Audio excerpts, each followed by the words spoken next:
morning, and thank you for joining us for today's Market Outlook. Joining me today is Emily from our trading room to tell us more about the recent developments. Emily? Oil prices settled at their lowest since early May as investors weighed a potential global glut, with US-China trade tensions adding to concerns about an economic slowdown and weaker energy demand. The Federal Reserve will go into a policy meeting next week with its view of the economy obscured by a US government shutdown that has suspended the release of key data.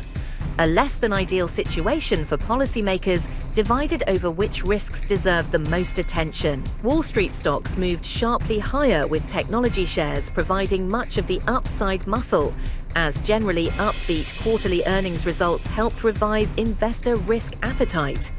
A broad, tech-led rally sent all three major US stock indexes resolutely higher, putting the Nasdaq out front. The dollar-yen pair edged lower in the last session. The stochastic indicator is giving a positive signal. The Bitcoin-dollar pair skyrocketed in the last session. The Williams indicator is giving a positive signal. Gold prices skyrocketed in the last session. The RSI is giving a positive signal. Crude oil prices edged higher in the last session. The stochastic RSI is giving a positive signal. In the days ahead, the economic calendar will include essential updates and key data releases.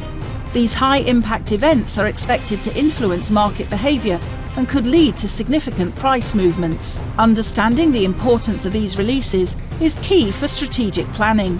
Whether outcomes meet, miss or exceed expectations, the market could respond in kind.